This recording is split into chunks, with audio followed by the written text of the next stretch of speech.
Hey, everybody. Good evening. Good evening. Welcome to Conversations with Christal. We are thinking about making this a weekly series, but I couldn't think of a better way to kick off the beginning of Black History Month than to just have a little conversation about history and where we are in it. When we think about history, we usually think about something that happened way before that might have a connection to us because of a certain sequence of events. And while that may be true, I just want to offer you the idea tonight that history is still in the making.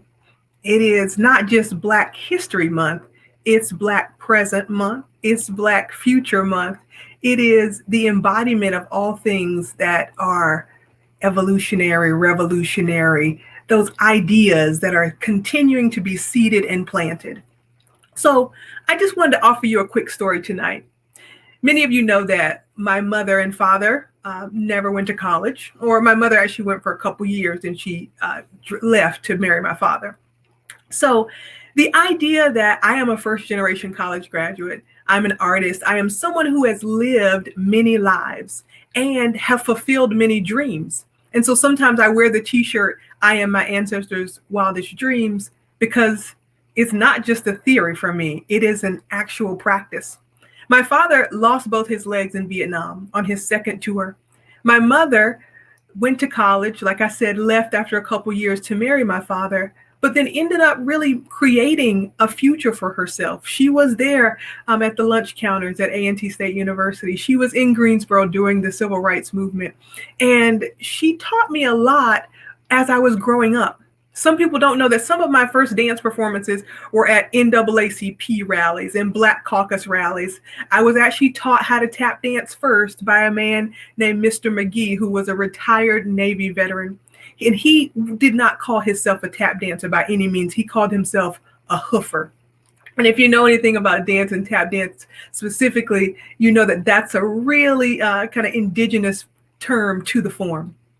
So when we think about history, especially me in my context, I think about the historical relevance of being a young woman, a Black woman raised in the South, and then living through the imagination of my great aunts, my father, my grandfathers, my mother, in her shaping of me, and coming to this place in my life now where it's actually a privilege to be able to shape the lives of other people of all ethnic backgrounds.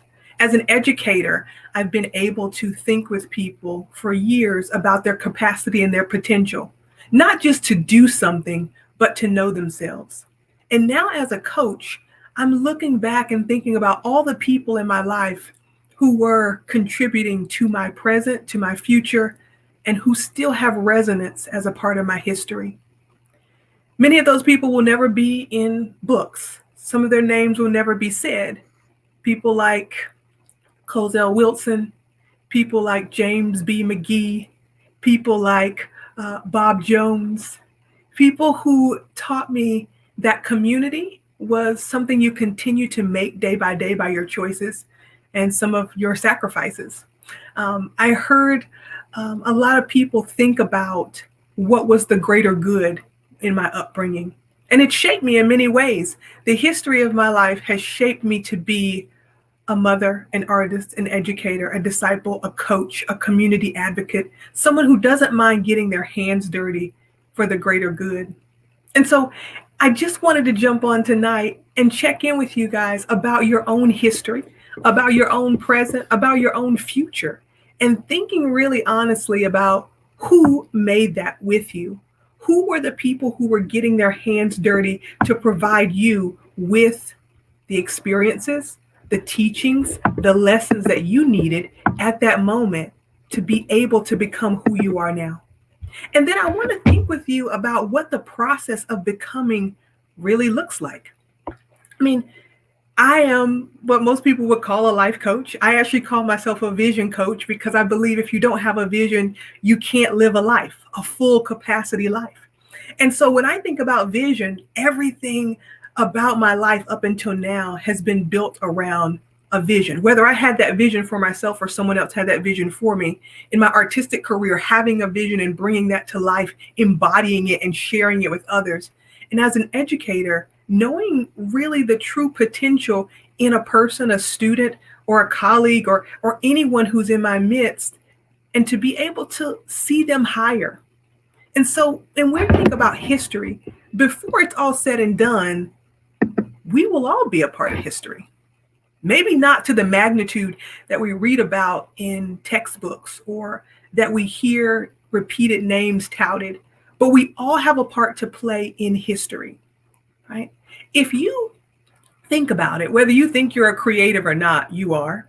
You wake up every day, and the choices that you make create the life you're living. You can create a day of complaining. You can create a day of joy. You can create a day of yeses. You can create a day of no's, but you don't get a choice of whether you get to create or not. As long as you're alive and breathing, you're creating something. And that history, my choices blended with your choices, are actually creating the world we live in. That way of thinking about participating in the moment that will one day be history, I hope gives you a little bit of encouragement and a little bit of understanding about your own power. The power to be able to say, to define, and to reimagine, to re-envision, right? At the beginning of this year, many of you may have made some resolutions, but it's really just a resolution about understanding and establishing your own value. And if you had a solution that didn't create the right result, we get to do it again. And that's how history gets made. We're making history, whether we want to or not, whether we know it or not. And as we're making it, we're becoming something else. In this idea of becoming, we create our own identities. We create who and what we're going to become. We create the lives that we feel will give us our fullest capacity and expression in the world. Now, you may not have gotten there yet. That's okay. It's a lifetime. It's life work. It's not homework. It's not one assignment. But I want to offer you tonight the idea that if you are looking for your vision, if you are thinking about being curious, especially about yourself, and sometimes diving into the history part, diving into the content of your life stirs up things for you. Mary Morrissey says that when you think about the content of your life, hopefully it gives you a blueprint for the evolution to your future, right? In teacher terms, right? The content of your life is the curriculum for your evolution. There's also a really amazing quote about inspiration and action, right? And if we don't take action, it's merely entertainment. Now, again, I've spent years as an artist. I've performed all over the world, but I've also been an educator. So I also believe that information without instruction may lead to insecurity. And when we're insecure, we can't learn. We don't know what it is we don't know, and we don't actually trust what we do know. We're in an age and a space in our collective history right now where there's a lot of information coming at you, and it may be hard to decipher. And it may be hard to take a step in any direction. But as a coach, I'm just going to advise you tonight and encourage you that as you are thinking about taking a step, just look at the content of your life, right? Just look at the results you've been creating and really create a vision for the results you want in your life. And if you need some help with that, we have a tool called the Project Becoming Box. It's a box that creates identity, wholeness. It asks good questions of you. And it gives you some activities to go through to create maybe different answers to those questions than you're used to giving. There's no right, there's no wrong, there's only real, the reality of your becoming, which will one day be history. And as we are, you are, I am, history in the making, it's good to have a grasp on what it is you would like to leave a legacy of. So if you need help, or if you're thinking about trying to formulate a question for yourself and create the life you would love living, you can jump on the phone with me. We have some vision calls once a week, or you could jump over and grab yourself a becoming box and just think about ideating, creating, innovating on the person you are so that the history you leave will be so clear. The Project Becoming Box is over at christalbrown.com/shop. And I hope that your history, your present, and your future will always be exactly what you want them to be. Hey, thanks for hanging out. It's Conversations with Christal. I hope next time we get to have a couple guests on or interact a little more, feel free to drop me a line, drop me a comment, a message.